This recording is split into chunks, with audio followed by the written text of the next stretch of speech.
Olá pessoal, tudo bem? O podcast Deus Jaz volta com um convidado muito ilustre. Ele é apresentador, jornalista, radialista, vem de uma família de pessoas voltadas à televisão, essa arte de comunicar. Tivemos o primeiro contato com o trabalho dele lá em Berlim, mais ou menos 5 anos atrás. E eu estou muito contente de te receber aqui no programa, Lucas Rocha. Obrigado, meu irmão. Obrigado, Adriano. Beleza, Como cara. Como é que o Massaia te apelidou? Que Menino de ouro. Menino de ouro. Como é que tu tá? Obrigado por estar aqui, seja bem-vindo. Tô bem demais, meu irmão. Tô numa fase da minha vida que eu tô feliz, assim. Tô bem feliz. Obrigado pelo convite. Tô feliz de estar aqui também, falando contigo, e tenho certeza que a gente vai trocar muita ideia gostosa aí.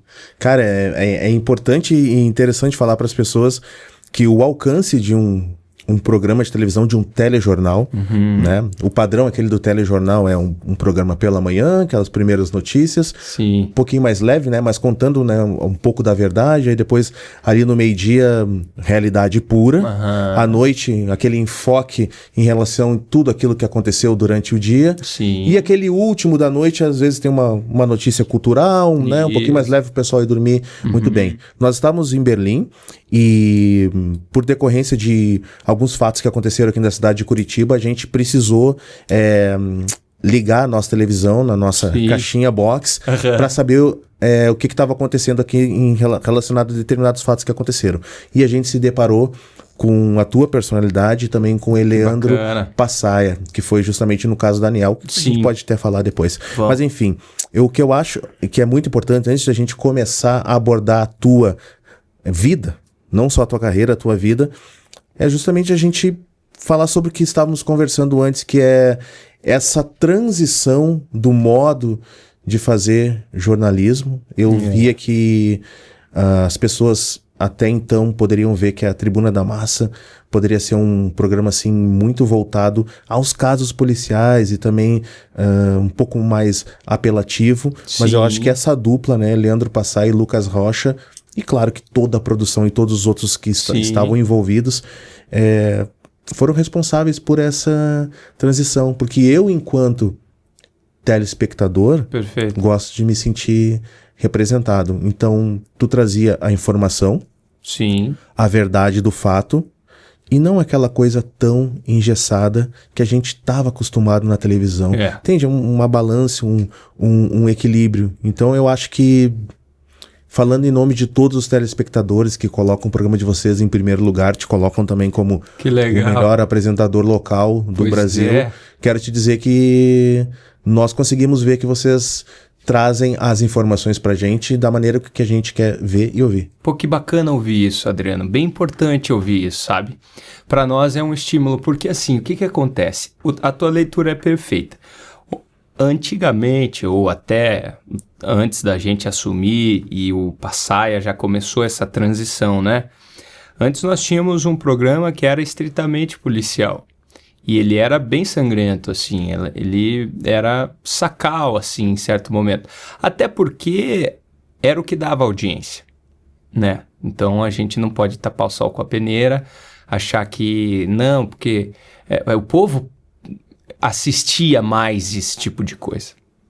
Mas eu acho que há uma mudança de hábito, que está muito relacionado também à internet, está muito relacionado às mudanças de costumes, e isso nos obrigou a fazer algumas adaptações. Quando o Passaia assumiu, já houve um incremento, digamos assim, na calma, no fator humano, nas coisas, não é? Não ser aquele sensacionalismo de ser o justiceiro e tal, sabe? Tem muito disso, tinha o herói justiceiro que estava na televisão. Nós podemos analisar tudo isso desde o Alborguete, né? E não é porque um era mais certo que o outro, não. Eram momentos diferentes. A televisão pedia coisas diferentes. Por isso que eu aprecio tanto, por exemplo, o Ratinho. O Ratinho começa dando cacetada na mesa, hoje ele é um dos programas mais engraçados. Você assiste, ele é humor, né? Ele é entretenimento. Então ele foi um cara que se adaptou muito bem às novas realidades. E o Tribuna da Massa, eu tenho orgulho de dizer que ele é um jornal que foi se adaptando também. Ele vai se adaptando, não é à toa que está há tanto tempo na vice-liderança, né? É muito difícil manter essa vice-liderança no cenário entre SBT e Record e Rede Massa e RIC, né? É uma disputa muito igual, né? Então, graças a isso e graças a Deus a gente está mantendo esses bons resultados. O que acontece? Nós começamos a perceber que precisávamos incrementar outros tipos de notícias, precisávamos mudar o jeito de trazer o jornalismo da segurança pública. Eu, como repórter, já tinha percebido isso. Então, o caso Daniel é emblemático, ele marcou muito a minha vida. Tem outros casos também, quando o avião da Chapecoense caiu, a gente foi até Chapecó, eu fui até Chapecó, fizemos uma cobertura bem especial, assim, bem marcante para a minha vida. E quando eu comecei a apresentar o programa, foi me dado um desafio. O desafio era o seguinte, a diretoria falou isso, nós queremos mais leve ainda, nós queremos um programa que seja cada vez menos policial. E é difícil, porque como eu te disse, muitas vezes é o que o público é o que está pagando no Ibope, sabe? É o que paga no Ibope. Então é um equilíbrio difícil de se ter. Quando a gente começou, então, a gente se desafiou para tentar sair da cachola e imaginar como que a gente pode fazer para não afastar a audiência, para que seja interessante e tudo mais. Até chegarmos no que estamos hoje, e é um organismo vivo que vai mudando dia a dia. Mas hoje, por exemplo, o Tribuna da Massa é um jornal que, se você assistir, você vai dar risada, com certeza. Tem brincadeira e tal, principalmente no palco ali, eu com o Douglas Bandeira, enfim, que está do meu lado, né? A gente dá risada um do outro, dá risada juntos, no meio, muitas vezes, de notícias difíceis. E esse que eu acho que virou o tchan, hoje em dia, do Tribuna. Virou o diferencial do Tribuna. A gente, apesar de trazer notícias, muitas vezes são difíceis, a gente não traz só isso, e a gente traz leveza no meio de uma coisa e outra. E eu também entendi, isso eu digo de coração muito aberto, assim, eu entendi que eu não preciso ser o juiz da coisa toda, sabe? Quando eu comecei, eu me cobrava um pouco isso. Eu achava que eu precisava julgar aquelas coisas, que eu precisava analisar e falar, este canalha, ou vagabundo, sabe essa coisa assim? E eu fui percebendo que, muito pelo contrário, hoje em dia, o telespectador, ele tem uma massa crítica, ele vai criar a própria opinião. A nós cabe trazermos fatos. E eu, como apresentador, em certo momento falei, então se a nós não cabe trazer um comentário, num caso desse, ou né, especificamente em alguns casos, não cabe trazer um comentário mais incisivo, o que eu faço? E aí eu fui encontrando o meu jeito de fazer a coisa toda, que é, às vezes, um comentário mais leve, vendo por outro lado, às vezes uma coisa de trazer uma informação que ninguém percebeu, trazendo o meu lado jornalista. Eu estudo todos os casos antes de ir para o ar, Perfeito. Então eu sei muito bem o que está acontecendo e aí eu posso trazer uma informação a mais no arremate final, sabe? Então eu comecei a entender muito melhor, hoje em dia eu entendo muito bem qual é o meu estilo, o que eu gosto de fazer no ar e o que rende em audiência. Em termos de Ibope. E sabe, Adriano, eu vou, assim, com toda sinceridade, cara, eu entendi o meu propósito dentro da coisa toda. Mudou tudo quando eu entendi que eu tenho um propósito e eu não tô lá só para ter mais audiência, só para ter mais fama, ou para ter mais dinheiro. Hoje, com toda a sinceridade do mundo, irmão, com todo o meu coração, eu tô lá por um propósito, cara. Eu tenho um propósito, ajudar aquelas famílias, às vezes que estão enlutadas, trazer verdade, não ser sensacionalista e principalmente servir ao meu Deus que me deu tudo. A tua trajetória ela é incrível, cara. Porque eu fui buscando, né, algumas coisas para poder te entrevistar, mas eu acho que bastante coisa assim eu já sabia, né?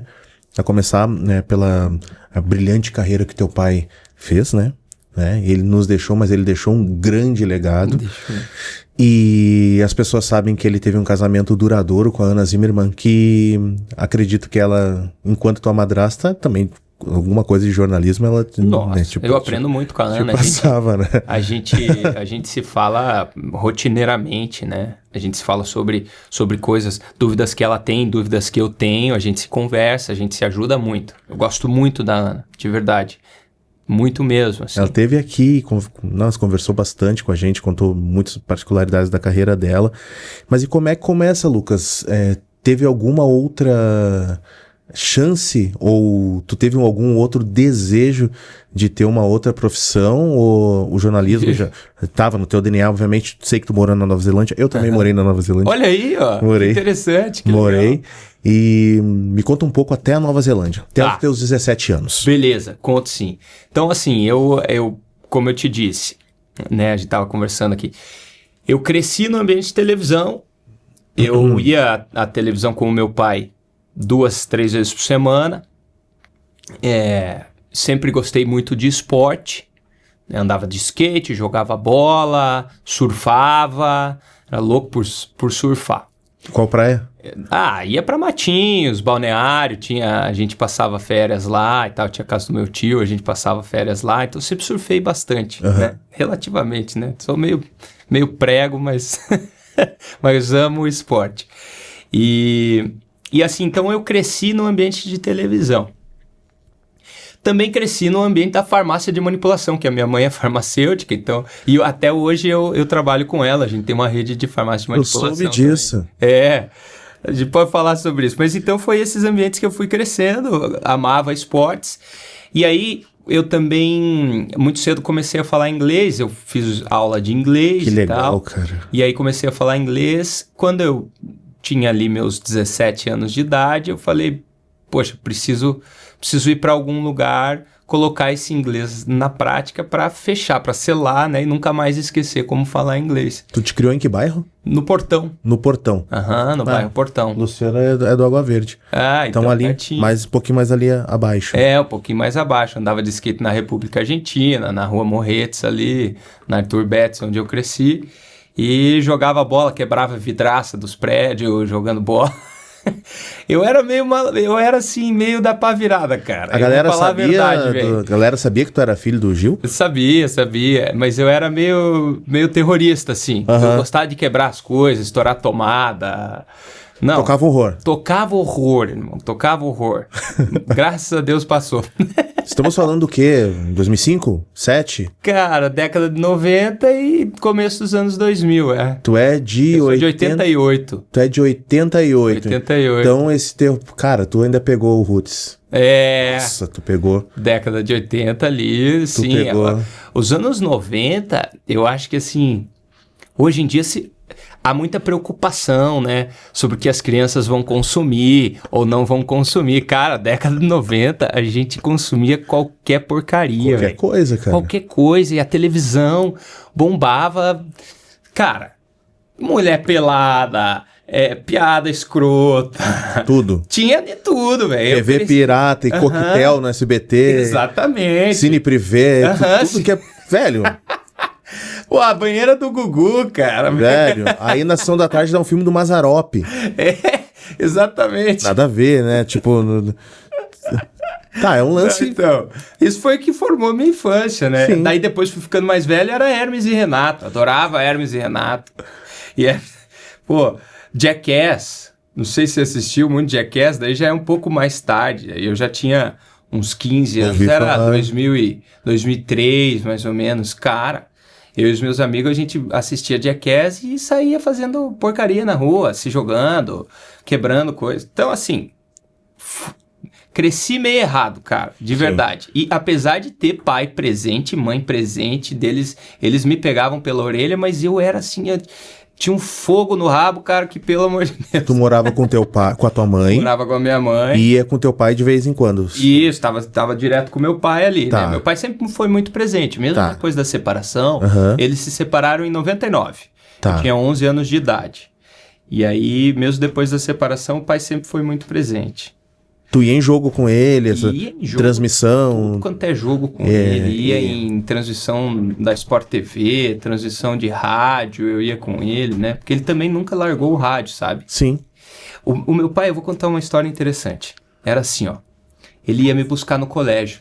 Ele ia me buscar no colégio todo dia. Tá. Todo dia ele me buscava no colégio. E aí, cara, na saída do colégio, era o horário que ele tinha que mandar um boletim de rádio para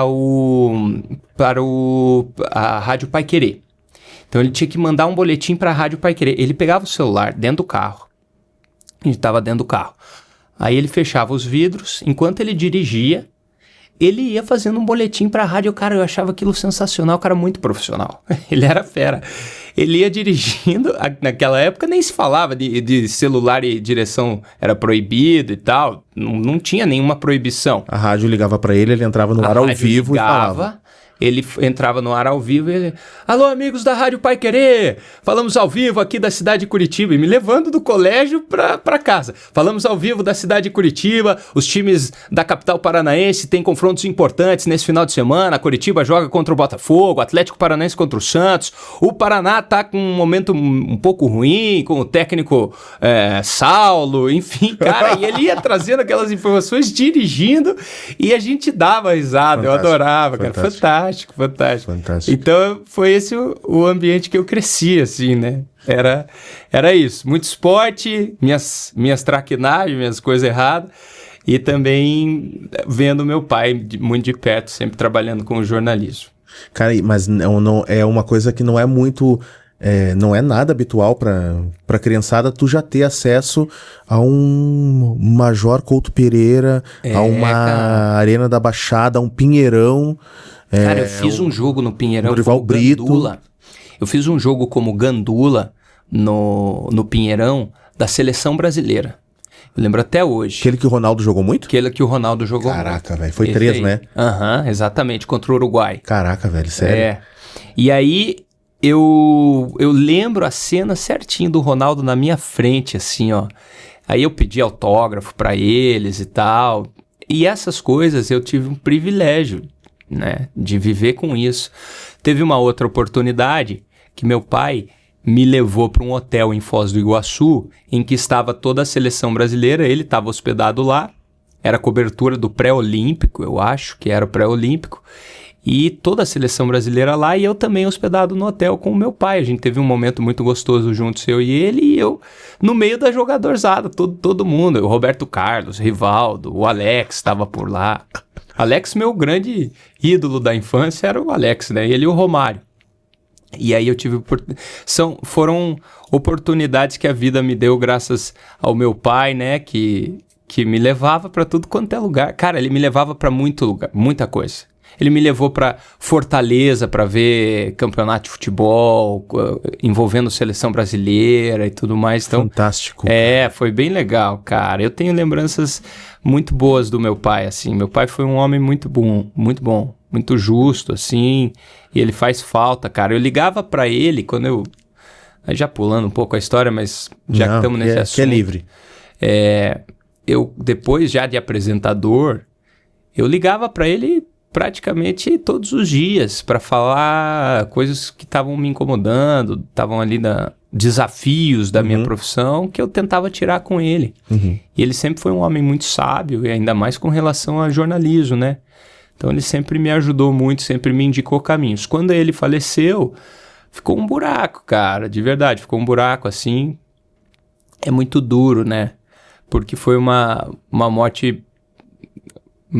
assim, sem aviso nenhum, foi inesperada, né? Ele não tinha nenhuma doença, nem nada. Então, assim, pegou a gente de surpresa. Meu mundo veio abaixo naquele momento. Mas, graças a Deus, Deus é pai, né? E foi me trazendo conforto. E hoje em dia eu sou bem tranquilo com isso, assim. Mas tenho muita saudade, né? Saudade só aumenta. A minha situação é parecida com a tua. Eu acho que o que dá o conforto é justamente que a gente consegue passar junto, né? As lembranças são muito boas, né? Tu olha pra trás, tu vê, não, isso aqui foi... Isso aqui que eu tô precisando hoje, eu tenho a resposta naquela passagem lá. Naquele momento lá, não, tá aqui. Verdade. Não, com certeza. Eu lembro de várias coisas, vários conselhos que meu pai me dava, né? Eu tinha a mesma idade que tu quando eu perdi meu pai. Sim, olha só. Mesma idade. Foi Entendi. 34? 34. Mesma idade. Olha só. E igualzinho. Seu pai tinha quantos anos? Meu pai, 58. 50, mais jovem ainda, né? E também foi rápido. Foi também inesperado. 2 dias, assim, Bruno.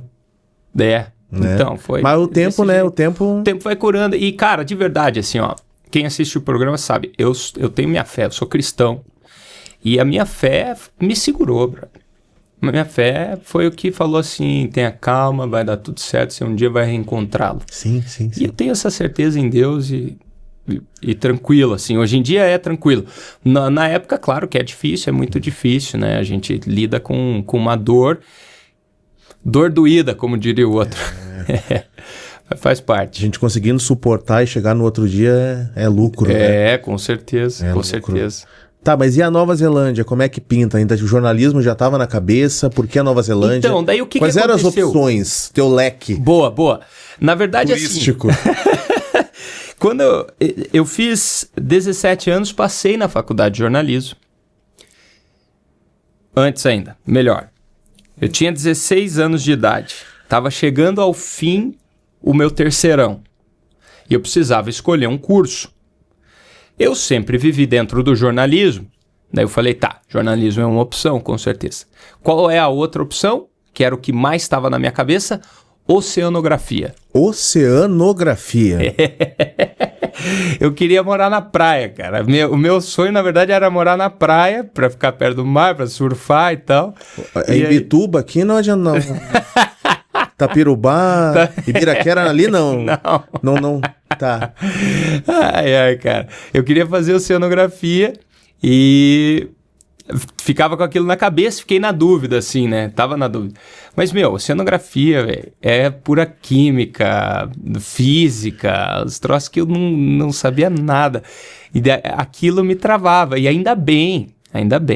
Aí chegou na hora do vestibular, na hora da inscrição, cara, não vai dar pra ser oceanografia, eu pensei assim. Eu fui visitar o campus de oceanografia da Univale, eu fui visitar o campus de oceanografia da Federal, aqui, e eu tava assim, acho que eu vou fazer oceanografia, mas na hora de fazer a inscrição eu mudei. Falei, não, jornalismo. Ainda bem, né? Sei lá onde eu estaria hoje em dia com oceanografia, cara. Aí, beleza, fiz a inscrição, fiz o vestibular, passei no vestibular, comecei a faculdade de jornalismo, fiz 6 meses, tranquei para ir para Nova Zelândia. Foi isso. Levou quanto tempo para programar a viagem? Demorou quase 1 ano. Porque eu comecei a falar sobre aquilo. E aí 6 meses demorou para, tipo assim, compramos passagem, vimos curso e tal. A gente estava planejando antes, mas daí durante a faculdade eu já sabia que eu ia trancar 1 ano para ir para Nova Zelândia. E aí tu ficou 1 ano. Quais as cidades que tu morou? Cara, eu morei em Auckland, morei em Tauranga, morei em Napier e morei em Maketu. Uma cidade pequenininha, Maketu, não sei. Uma cidade bem perto pequenininha. Da onde? Era na região de Tauranga. Na região de Tauranga ali. Monte Manganui, lá. Rotorua, exatamente. Por ali, né? Eu morei nessa região principalmente. Fiquei a boa parte do ano que eu passei lá, eu morei ali. Tu ficou na Ilha Norte? Sobretudo. Fiquei sobretudo na Ilha Norte. Fui à Ilha Sul a passeio, né? Mas morei na Ilha Norte. Mas, cara, Nova Zelândia... É um país, né? Nossa! É lindo, né? É lindo, cara. É lindo. Fácil de viver assim, tranquilo. Né? Liberdade econômica. Liberdade econômica, assim, até hoje eu me lembro e me assusta a liberdade econômica lá. Porque, no fim das contas, no frigir dos ovos, eu era boia fria, né? Trabalhava em plantação. O que tu colheu lá? Cara, colhi kiwi, colhi maçã. Napier? Muita maçã. Uva também, de vinho, né? Vitivinífera, que a gente fala, né? E... basicamente essa. Teve algumas outras coisas, abóbora e tal, mas assim, maior parte foi maçã e morango, às vezes? Não trabalhei no morango. Também trabalhei no morango. E aí eu trabalhei em casa de empacotar fruta, né? Na casa de empacotar kiwi, as pack houses lá. Pack house, que legal. Ganhava por hora? Ganhava por hora. Dependendo, né? Por produção, né? Sim, não, mas eu ganhava por hora. Na maior parte dos lugares que eu trabalhei era por hora. Teve colheita de maçã que eu ganhei por produção daí. Por bin coletada. Cara... E o pruning? Gás, velho. Pruning, nossa. Você tá louco. No kiwi, é como uma poda, assim. O kiwi, ele fica na parte de... Como um parreiral, assim. Como se fosse um parreiral, ele fica todo em cima, né? E aí a gente saía espremendo bolinhas, o dia inteiro espremendo bolinhas que ficam, assim, na planta. Cara, eu saía com... Não, todo quebrado. É pra essa idade mesmo. É pra essa idade. É pra essa idade, porque o corpo do cara fica... Nossa, mói o corpo do cara. Então, mas trabalhava como boia fria e ganhava como empresário do Brasil, né?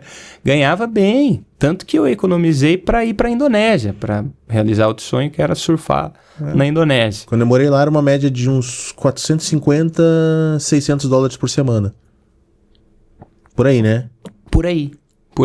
Ganhava isso cara, aí. tipo $2.000 por mês. Pô.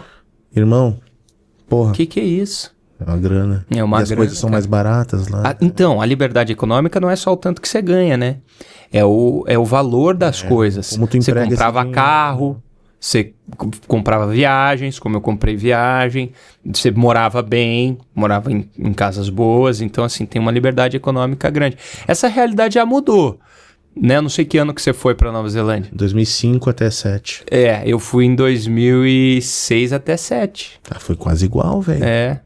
Foi quase Foi igual. em 2006 até 2007. Não, foi... Fomos no mesmo período ali. A gente estava no mesmo período ali. Exatamente. No mesmo período. Interessante. E aí, hoje em dia eu converso com pessoas que estiveram lá, estão lá, enfim.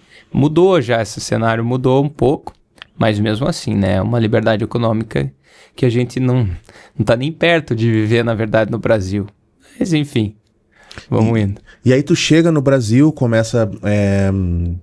termina a faculdade, aí tu começa a trabalhar na rádio, anotei aqui as rádios que tu passou, né? Rádio Globo, CBN, 98 Exato. FM, aí depois foi pra Sport TV, né? Tava no teu território, né? De esporte. Confortável, né?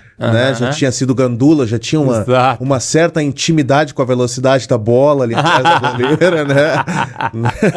Exatamente. Sabe que se um parênteses que é importante, se não fosse músico, gostaria muito de ser repórter esportivo ou trabalhar em rádio. Sim. A profissão que tu tem. Qual a sensação de estar numa praça de esportes, numa arena esportiva e relatar os fatos em tempo real com a magia que tá na tua cabeça? Cara, livre, me fala disso. Eu sou apaixonado por rádio.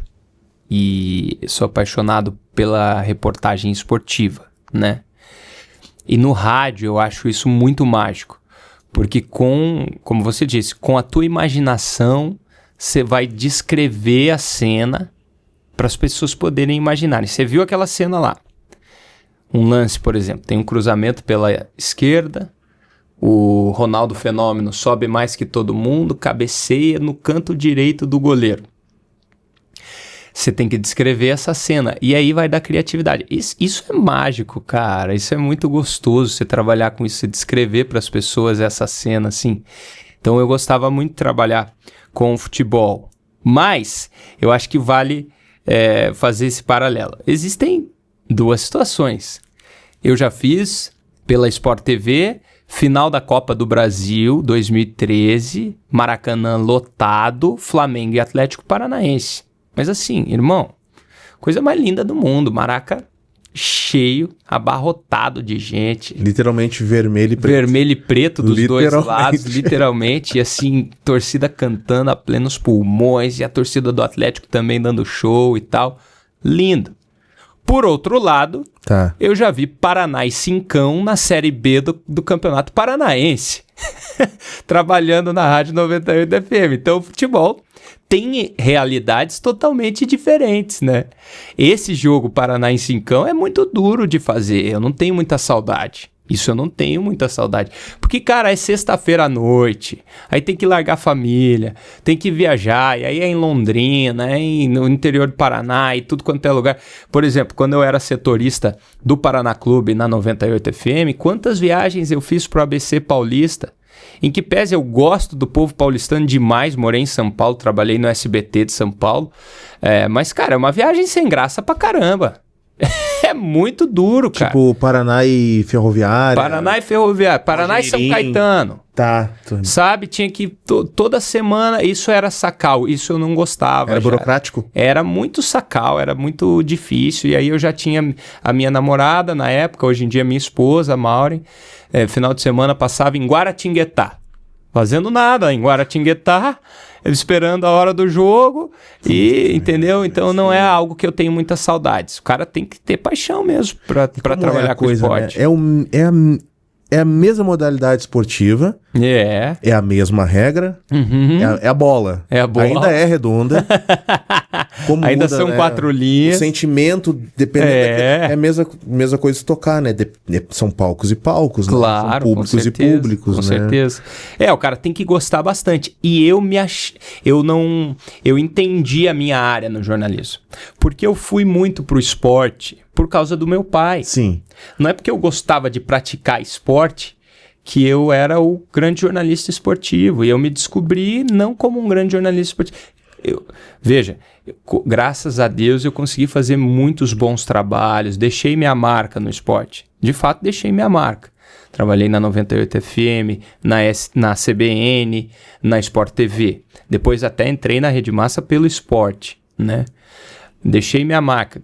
Gostei do que eu fiz, não me arrependo de nada, fiz grandes viagens bacanas, fiz grandes coberturas, como contei para você, final da Copa do Brasil, teve Stock Car aqui no Autódromo de Curitiba, que nem existe mais, teve diversos eventos esportivos no interior do Paraná, fazendo o campeonato brasileiro de futsal, ginásio lotado, grandes transmissões, bem bacanas, coisas bem bacanas que eu vivi.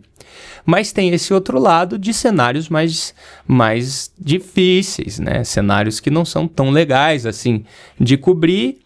Sexta-feira à noite, frio, chuva, Vila Capanema, 5 gato pingado.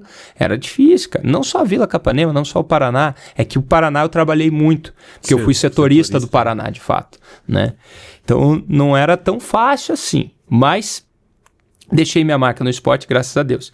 Quando eu fui para o jornalismo geral, eu me encontrei mais, sabe? Me encontrei mais e foi interessante, porque eu tinha todo o know-how do meu pai, mas eu vi que, na verdade, não, que eu tinha um caminho diferente. E aí, tô onde eu tô hoje. Ainda bem que em certo momento, e foi uma decisão muito solitária, cara. Eu vou te contar sobre essa decisão agora. Eu trabalhava na Sport TV. E algo me incomodava. Eu falei, cara, não tô feliz aqui. Eu quero crescer, não vejo para onde crescer. Entendi. Não tô feliz, não é aqui que eu quero estar. E falei assim, vou sair daqui, vou ver aonde que eu consigo uma outra vaga. Recebi um sim da Rede Massa. E aí os amigos, a esposa, todo mundo ao meu redor falou, você tá ficando louco, cara. Você vai deixar a Sport TV, Grupo Globo, pra vir pra Rede Massa. Tipo, você vai dar um passo atrás. Eu não via desse jeito. Eu falei, não, cara, é isso, eu tenho certeza que é isso. Eu sei que é isso. Eu preciso tomar essa decisão. Tomei essa decisão totalmente solitária. Totalmente solitária. Ninguém me apoiou assim, tipo, tá certo. Ninguém falou assim, verdade, você tá fazendo o correto. Não, todo mundo falou assim, cara, veja bem, será? Tomei a decisão mais correta com relação à minha carreira de jornalismo. Foi a decisão mais correta que eu já tomei. Porque foi na Rede Massa que eu me encontrei. A Rede Massa é um baita canal de televisão. Foi na Rede Massa que eu fui para São Paulo trabalhar no SBT e é na Rede Massa que eu tô até hoje como apresentador do principal programa da casa em todo o estado, entendeu? Então, assim, foi uma decisão solitária, eu e Deus, e em Deus eu sabia que eu estava certo. Fiz minhas orações, pensei, cara, é isso que eu tenho que fazer. Mas o mundo falou assim pra mim, cara, não, você tá louco. Mas deu certo, graças a Deus deu certo. Quando tu começa a confabular a tua saída do Sport TV para ir para um outro veículo de comunicação que tu tinha em mente alguns, não sei, acho que 3 ou 4, tu tinha alguns alvos ali, né? Sim. Tu leva a tua proposta para todos esses possíveis na tua cabeça ou exclusivamente para a Rede Massa? Fui primeiro na Rede Massa e foi onde aconteceu. Do momento que tu tá confabulando até eles te darem uma resposta positiva, que seria, tu começa dia tal, quanto tempo levou? Dias. Foi uma semana, assim. É rápido? Foi. E quem me trouxe pra Rede Massa foi o Robertson Januzzi, apresentador do Meio-Dia hoje. Eu já assisto ele na seguido. RBC. O Robertson. O Robertson é um grande amigo meu. E ele trabalhava como editor de esportes da Rede Massa, do Show de Bola, na época. Que hoje em dia nem existe mais. E aí o Show de Bola precisava de um repórter para cobrir as férias, justamente quando eu falei com o Robertson, para você ver como são as coisas, quando Deus entra na jogada não é brincadeira, justamente quando eu falei com o Robertson falou assim para mim, cara, pois eu preciso de um repórter mesmo, porque o De Lázari, o Robson De Lázari era o repórter do Show de Bola, ele vai sair de férias daqui a alguns dias. Me dá um tempo, deixa eu analisar aqui e te dou uma resposta. Dias depois ele me ligou confirmando e eu aceitei, liguei na Sport TV, falei, tô caindo fora, não vai ter como eu ficar e fui embora, cara. E aí na Rede Massa, história bacana, como é que eu fui do esporte pro geral. Pro geral, pois é. Esse que é o meu pensamento aqui. Sim. A cara, dúvida. Pois é. Foi assim, ó. Comecei no esporte. Fiz várias matérias bacanas. O pessoal adorou. Pô, Lucas, legal pra caramba. Você manda bem. Mas era do esporte, né? Aí teve uma certa situação que a minha amiga, até hoje, a minha diretora, Patrícia Cavalari, já era diretora na época. 2015 a gente tá falando. 2015. Ela soube que estava tendo um protesto em uma favela que tem ao lado do Shopping Barigui, sabe? No Campo Comprido ali. Tem uma favela ali. Estava tendo um protesto, eles fecharam a Major Heitor Guimarães. Fecharam com pneus e atearam fogo e estavam fazendo um protesto. 2015, julho de 2015. Estavam fazendo um protesto. Ela ligou para um repórter. O repórter, não posso, eu tô aqui, já fui pro médico. Ligou para outro repórter, não, eu já fui embora, não vou voltar e tal, não sei o quê. Tem isso, Lucas? Tem. Achava que era escala. Não, porque daí naquele momento o cara do plantão, que a gente só tinha um repórter, ele tava em outra situação. Então ela precisava de um outro repórter. E aí eu todo jovenzinho, tava ali batendo o meu texto do esporte no computador, fiquei ouvindo aquele papo, já estiquei o pescoço, assim, sabe? Querendo aparecer, assim. Se pingar, tô aqui. Tô louco pra fazer uma saída de campo, exatamente, né? Exatamente. Cara, só estiquei o pescoço e ficava olhando pra ela, assim, ela aqui atrás e eu tentando olhar e tal, e voltava pro meu texto e olhava. Até que ela percebeu, cara. E ela falou, guri, você mesmo, vem aqui. E aí foi sucesso total. Eu entrei num link pro SBT Paraná, o jornal estadual, poxa, bacana demais. E eles gostaram, foi show, tal, ficou bacana, redondo, informação precisa, agitado. Eu sempre fui muito agitado, nunca fui o repórter que fica parado, né? Nunca fui. Sempre fui um cara, câmera nervosa, vem aqui, vou te mostrar ali e tal, vai, pá, senta, sobe e tal, escala, o que tiver que fazer, eu fazia, eu gostava, gosto assim até hoje, né? Até para apresentar, eu sou hiperativo, fico de um lado pro outro, mas eu acho que isso chamou a atenção, aí terminou o link e a Patrícia me liga, Piá, sensacional, cara, voou. Nós precisamos dar uma lapidada em algumas coisas, mas, cara, show. E aí, olha só, ainda nos dias subsequentes ali, tipo 5 dias depois, eu ainda tava no esporte e tal. Sabe o que aconteceu? Não teve esses dias 10 anos do massacre, eles chamam de massacre da Nossa Senhora de Salete, massacre do Centro Cívico, do protesto dos professores em frente à Assembleia Legislativa do Estado do Paraná. Pois bem, 2015, fizemos 10 anos agora. Eu fui para essa cobertura. Ela me chamou, ela falou assim, Guri, eu gostei de você, nós já temos um repórter lá, mas eu quero que você vá como um backup ali, né? Tipo assim, número 2 ali, um repórter número 2. Fui, cobri o caso, fizemos uma baita matéria, bacana, assim, e terminou. Quando o De Lázari voltou das férias do esporte, a Patrícia falou, não, você já fica aqui que você vai pra geral, cara. Você vai pra geral. Daí foi isso. Então fiz essas 2 reportagens que encantaram a Patrícia, e ela me puxou de cobrir férias do esporte na Rede Massa para ser um jornalista da geral da Rede Massa. E aí começou a minha caminhada, até hoje. E essa questão de um jornalista da geral contar pra gente, relatar os fatos, o que tá acontecendo, na minha visão é como se fosse um amigo meu um pouco mais esclarecido em termos de vocabulário, mas sem ser uma pessoa assim muito... metida. Sem ser pedante. Sem ser pedante. Sim. Né? A gente sabe que ele tem uma instrução um pouco maior, ele reúne aqui a gente na mesa e fala, gurizada, o que aconteceu foi o seguinte, quando eu cheguei lá, eu vi isso. Daí eu tenho uma pergunta, a Luciana tem outra, a câmera tem outra. Isso. E aí cada um pergunta, mas o que aconteceu depois? Aconteceu isso. De forma, não é de forma alguma, com perdão da redundância, é uma forma formal. É uma forma que está elucidando pra gente e trazendo informações no caso. É assim que eu te vejo. Tanto é que quando a gente começa a assistir as tuas reportagens, passa um tempo, a gente liga a TV depois, tu é o âncora, tu é o número 1 ali. Aí a gente pensou, já sabia.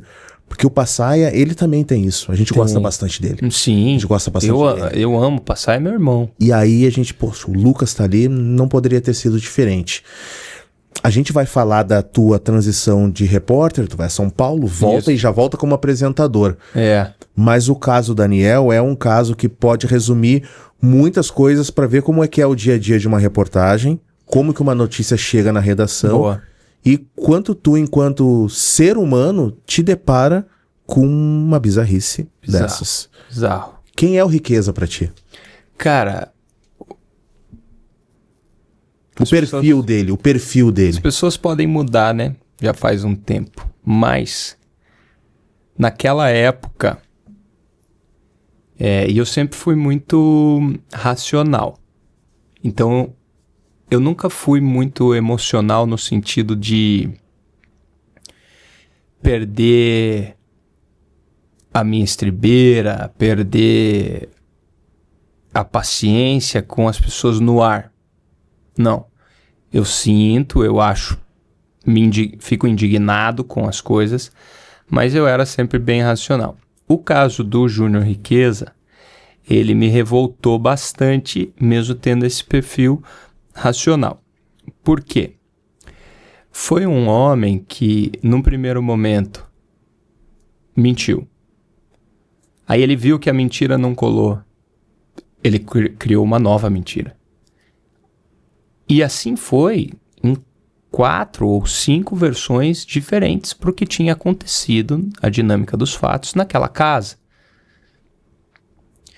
Isso nos revoltou muito. Isso mostrou um pouco do perfil dele. Ok. Primeiro fato.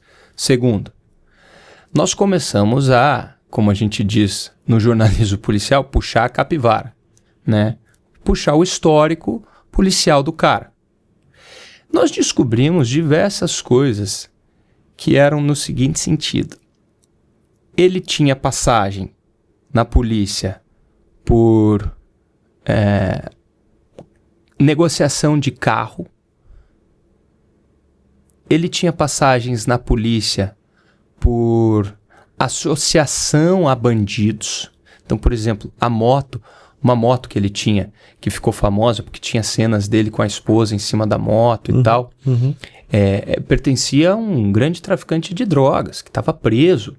Né? Então, assim, umas coisas meio inexplicáveis que ia mostrando os ambientes que esse homem andava. Né? Então, 1, 2, vamos lá. Primeiro fato que eu te falei, segundo fato que eu te falei, os ambientes que ele andava.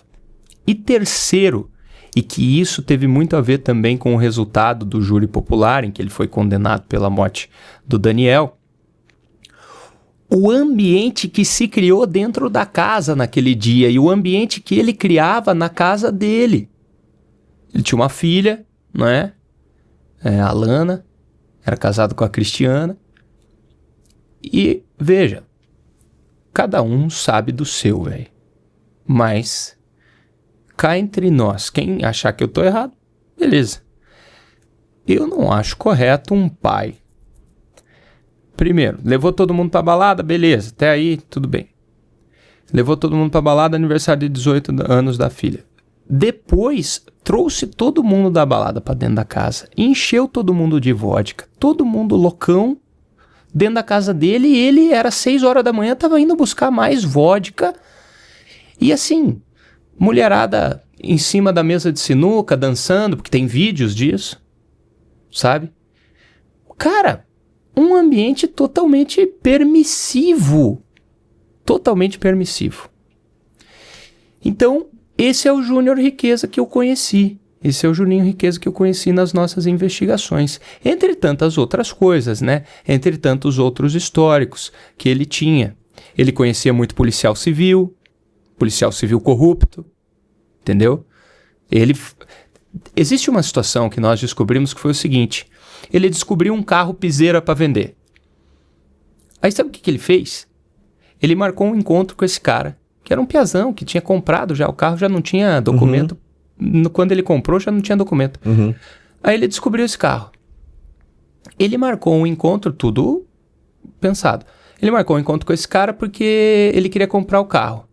Foi até o cara e falou assim, ó, aqui eu sou da Polícia Civil, nós estamos confiscando esse carro agora. E tomou o carro do piá e foi embora, velho. Que isso, cara. Você tá maluco. É. Eu assisti esse... Então, assim, eram diversas coisas, né? Diversas coisas. Esse era o Júnior Riqueza que a gente descobriu.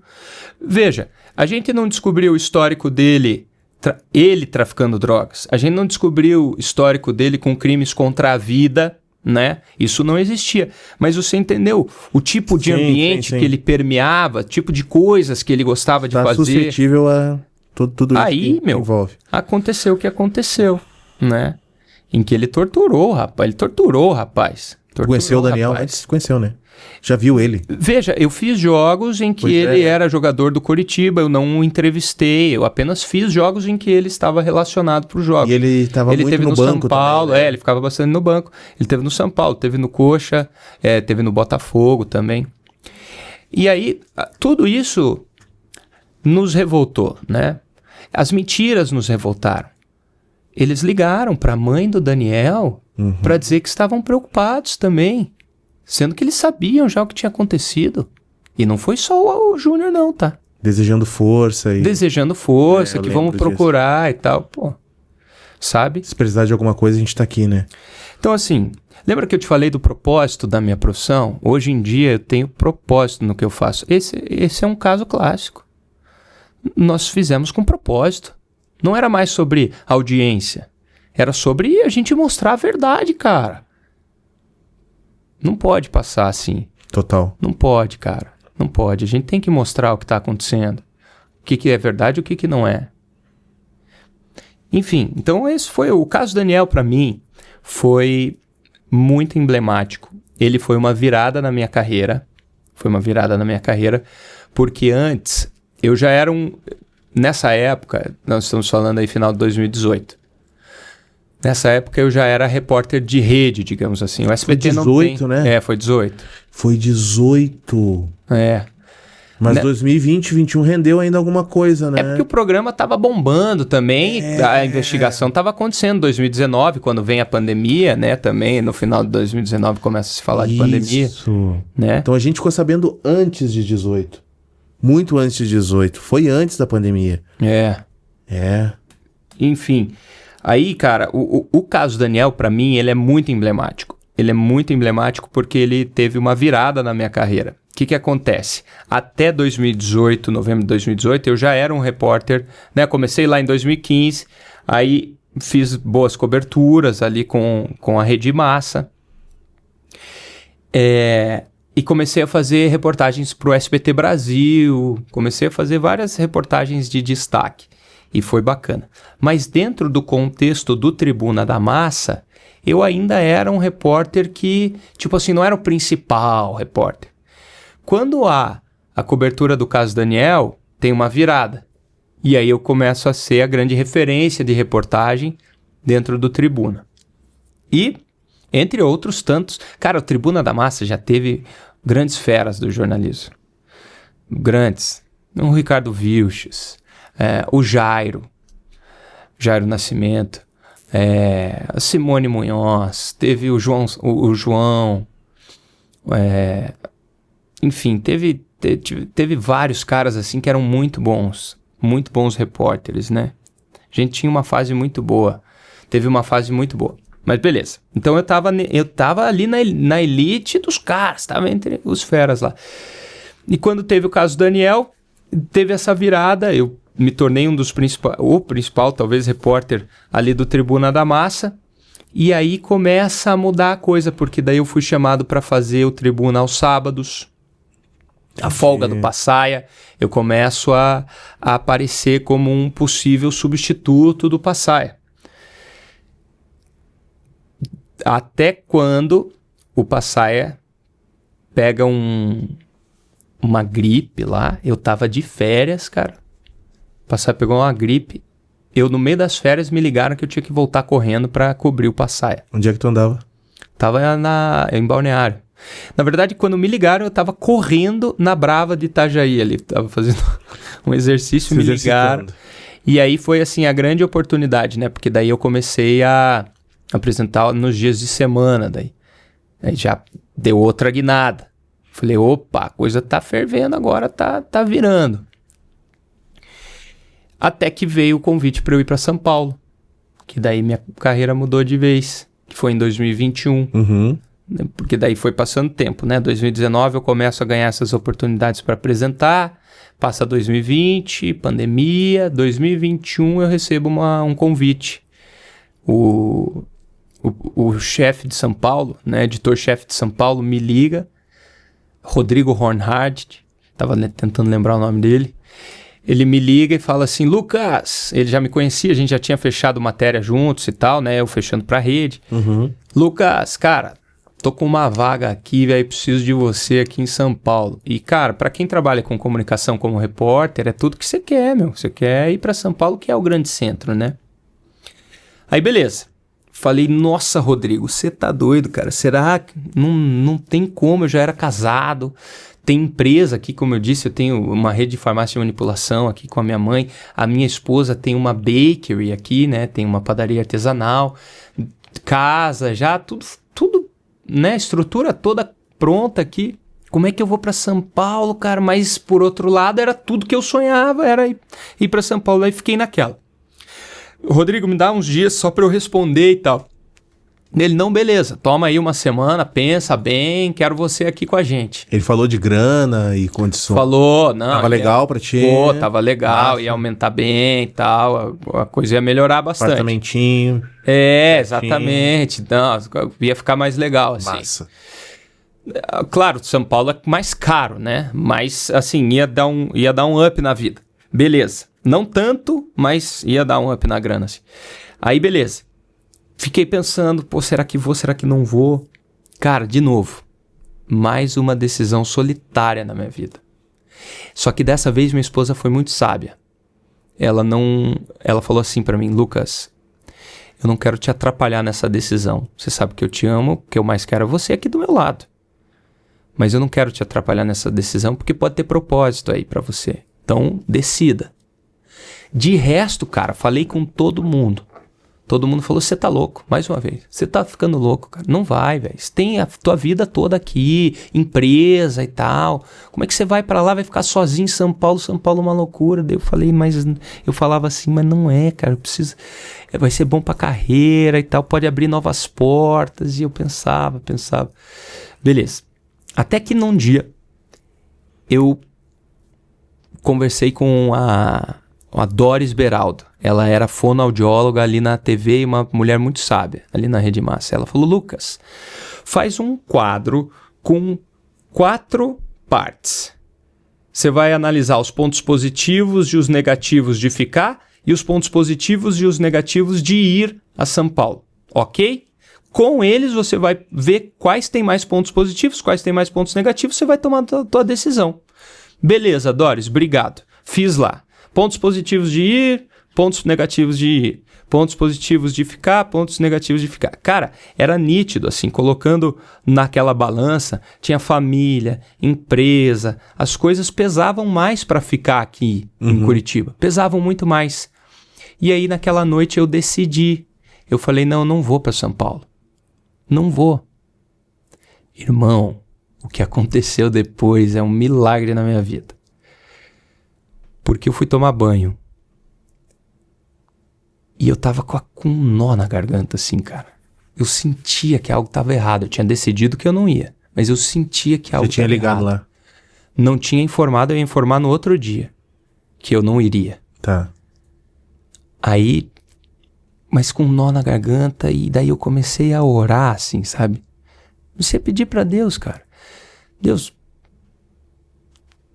Tô aqui, tô angustiado, tira esse sentimento de mim, já decidi que eu não vou e tal.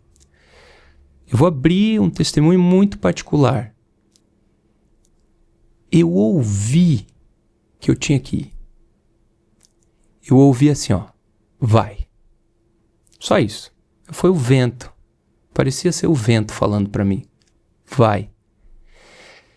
Naquele momento, eu tinha certeza que era a decisão correta aí.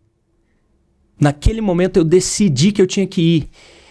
Saiu uma mochila das minhas costas, porque eu tava com aquele nó na garganta. Saiu uma mochila das minhas costas. Saí do banho louco, assim, falei, Maureen. Peguei ela, olhei no rosto dela, assim. Eu amo muito minha esposa, ela é uma mulher muito sábia. Olhei no rosto dela e falei, eu preciso ir. Eu tenho que ir. Na hora ela entendeu. O que estava acontecendo. Decidi ir e... Quando é com Deus, cara, as coisas dão certo, velho. Dão muito certo. Porque eu decidi ir e fiquei exatamente o tempo correto que eu precisava para acontecer tudo que aconteceu aqui em Curitiba depois. Quanto tempo foi? 3 meses. 3 meses cravado. 3 meses. O que aconteceu? Eu fui para São Paulo, comecei minha cobertura lá em São Paulo. Logo que eu comecei... Eu já me destaquei, assim, o Marcão do Povo, que era o apresentador, ele me chamava Lucas Rocha, grande fenômeno, esse é um fenômeno, ele me chamava de fenômeno. Já te deixou pifado, né? Já me pifou ali, cara. Sim. Exatamente, ele gostou, ele me dava uma moral violenta. 2? Só? Aí, beleza. Pra resumir a história. Marcão do Povo me dando moral, tava lá, tava feliz da vida, cara, feliz da vida. As coisas acontecendo, mas ligava pra minha esposa falava, Lucas, você vai precisar voltar, cara. Você tem que voltar, você foi, você já curtiu, agora volta pra Curitiba. E eu falava, mas Maureen, não tem como eu voltar pro mesmo lugar, eu vou voltar pra trás, não dá, não pode ser isso e tal. No dia que eu decidi que eu ia voltar, pra Curitiba como repórter, o Passaia recebe uma proposta de emprego da Record de São Paulo, decide ir para São Paulo e eu volto para Curitiba como apresentador. E as pecinhas do dominó vão... Você entendeu, né? Vão indo, né? Você viu como as coisas se encaixaram, cara? De uma maneira milagrosa, maravilhosa, cara. Maravilhosa. Então, assim, eu sou muito grato a Deus. Essa história, para mim, ela é uma história muito importante na minha vida, bem importante. eu tô te abrindo, que eu senti de abrir, nem era essa a minha ideia. Mas eu acho que pode ser um testemunho, porque, de verdade, cara, a parte mais importante da minha vida hoje não é ser um grande apresentador. A minha parte mais importante é cumprir com os propósitos de Deus pra minha vida.